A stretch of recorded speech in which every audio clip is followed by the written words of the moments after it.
Hey y'all, this your girl Sonya with She Say Sports. Welcome back and happy 2020.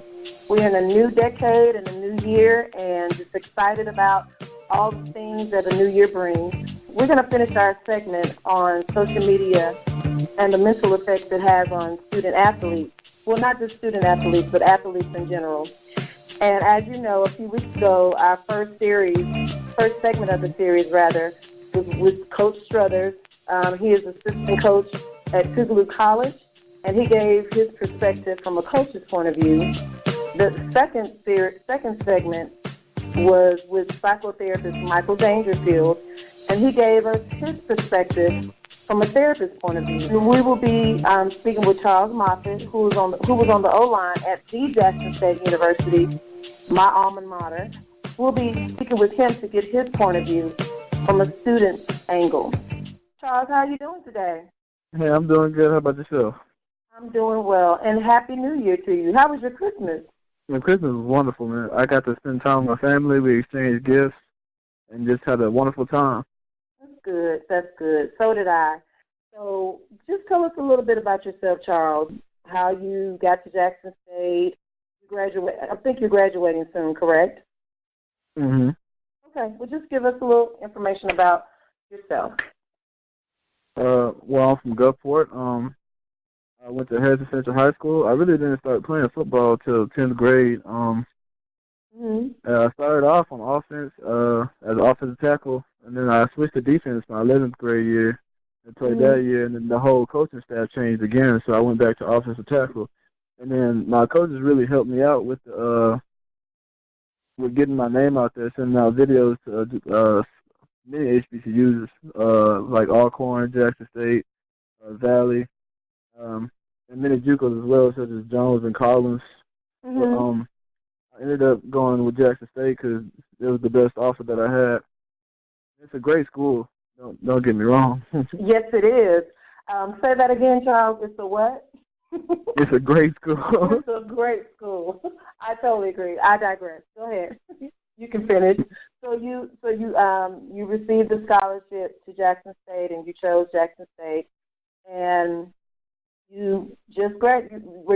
You've already graduated, or are you graduating in May? I graduated in May. So you finished your classes already and everything. Yes, ma'am. Okay, cool. Since you actually played ball at Jackson State, and the subject we're talking about, as I mentioned, is social media and the mental effect it had on athletes. As an athlete, have you experienced or witnessed your teammates having mental challenges due to things that were said on social media to them? Like maybe from a fan, a teammate, or, someone on an opposing team? Well, most of these athletes on our team, they know people from other teams because they come from the same town, the same city. So they know some of the other players on other teams, and, they like to talk trash back and forth on social media. And then you have some of the students around the school that actually get into it as well. And then it all depends, like, whether we're actually having a winning season or a losing season, because usually if we have a losing season, then everybody's against the football team, and if we start winning, then everybody's with the football team. So it's kind of back and forth. Right. So, well, of course, we've been having, Jackson State has had their challenges during the football season for a few years now. And because of that, I'm sure, when we win some games, everybody's excited, like you said, but when we're losing, how did you have a few people who actually stay on board with the players because they know what they're going through. Right. But the other people who don't really know, they just go back and forth depending on whether we're losing or winning. And I'm sure that can be a little challenging because you're doing the best you can, I'm sure, but sometimes as not just only as an athlete, but as a student, because you're still a young adult, it still can kind of affect how you feel about going to the games on Saturday, and how does that make you feel? Well, really, the night before a game, I try to stay off of social media because that's when the most is going on there. So I try to stay off of it the night before to keep my head focused on the game. That's good. I try not to let that affect me. But it's usually after the game that's when the most is going on, even as well as before the game. It's really after the game. Well, has there been a time that something was said on social media that affected your game or your teammates' game? Now, you just said, and I'll keep you out of it because you said you try to stay off social media a day or so before the game. So, have you had a teammate who didn't take your route and just happened to be on social media the night before the game, and they talked trash about him or just the football team in general? And how did it affect him? Usually, with our team, usually trash talking really hype us up because then we like to prove people wrong that you may think that we may lose, but we're gonna come back and show you that we have the talent and the coaching staff to help us win. So we try to use it as positive reinforcement. Okay, so it's like fuel for some of the players. I like that. So in other words, you don't have too many hotheads on the team that would use that as bad fuel. Or we do have a few, but they're not affected by the social media. It's usually when they get on the field, and that's when they're actually in person. Oh, I see. Yeah. So it's when they get in person, and I got you. Okay. Do you think fans on social media can be cruel sometimes? And if so, why do you think so? I believe that some of the Jackson, fans in general, if they've been linked to that school for a while and they know the tradition and the heritage with the school, and there used to be a winning school, and now that the school is not doing as well as they used to, I feel like the fans can have a negative connotation and have a negative vibe that they bring to the school. And that could have an effect on the athletes as well. I can see that. And you're right. When you have such a rich history of winning, I'll say 90% of the fans, and the reason why I can say that because, I go to the games, I'm in the know, see how true blue JSU fans, regardless of the losing, we don't like it. We're upset because we want to win. We're used to winning. However, we understand that we're going through a process, that we are rebuilding, and you have to take the good with the bad. I've been not Michael Jordan, but I have been a Michael Jordan fan, but I've been a Chicago Bulls fan since I was 5 years old, as well as a Bears fan. And we didn't start winning championships until the 90s with the Bulls, and it took them 25 years to win their first championship. And after winning 6, we've won nothing anymore at this point. And, of course, the Bears, we've only had one ring. So, but I'm a fan through and through. It's hurtful, but if you're a true fan, regardless of what's going on, you stick with your team, you roll with the punches, and you just hope and pray that things will get back on track. So I understand and I agree with that. You mentioned earlier, you do stay off social media. You feel that the players should stay off social media until the season is over. Is that correct? Did I hear you correctly say that? Yes, ma'am. Well, no, I mean, not exactly stay off social media till the season is over, but like a day or two before the game, just shouldn't be all over.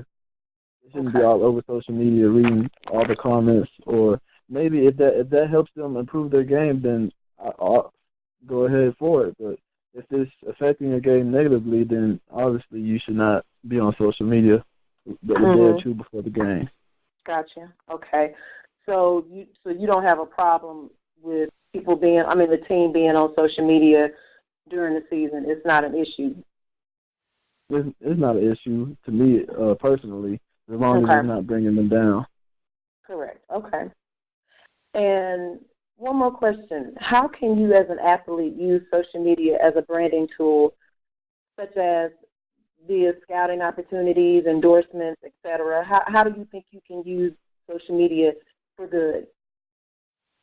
Most coaches actually look for you on social media, so That's the quickest way to contact people nowadays on social media.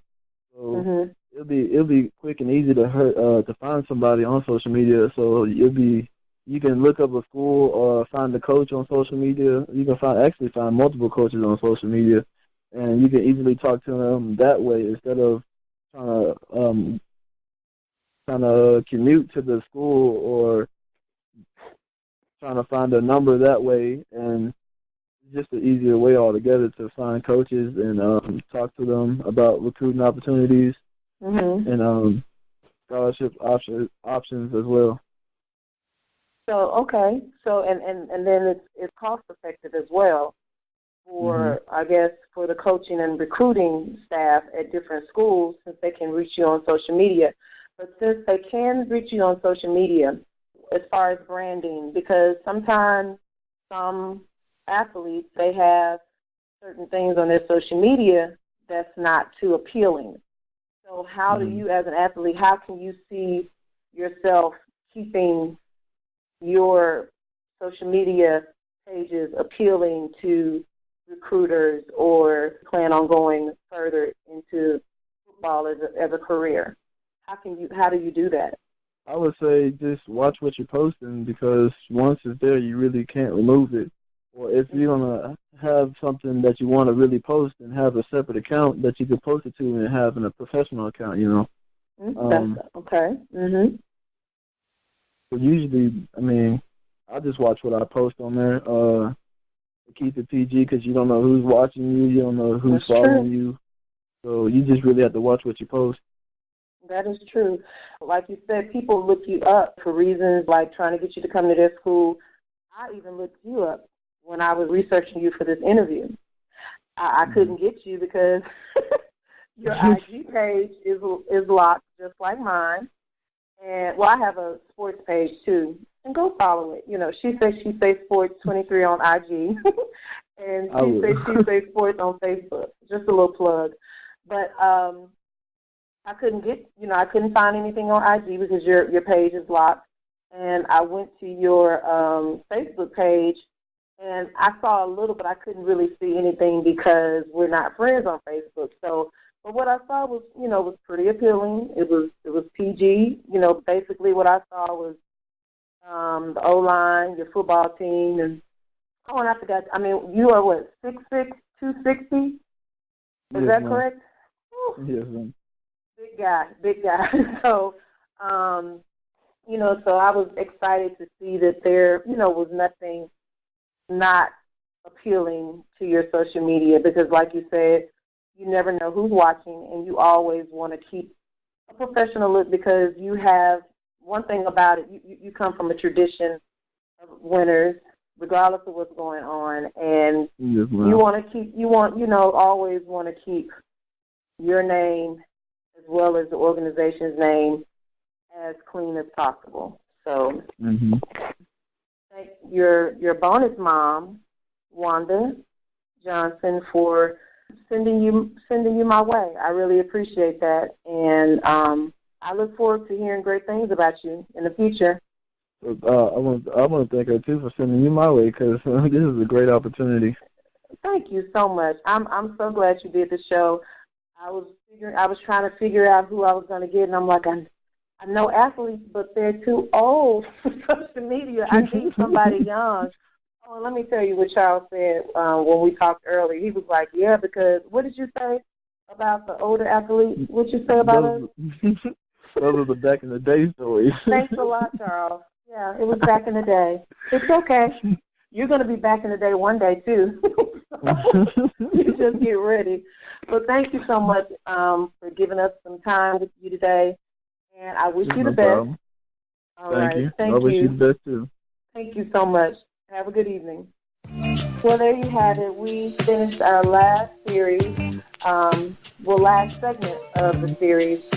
It's been a very eye-opening experience for me, because you never know what's going on in a person's life, how they're experiencing what's going on social media in our lives, until you ask questions. And this has been very eye-opening for me, and I hope it has been for you guys. Please follow me on She Say Sports on Facebook, She Say Sports 23 on Instagram. And I will see you guys next week. Have a great weekend. Happy New Year. And until then, this is Sonia with She Say Sports.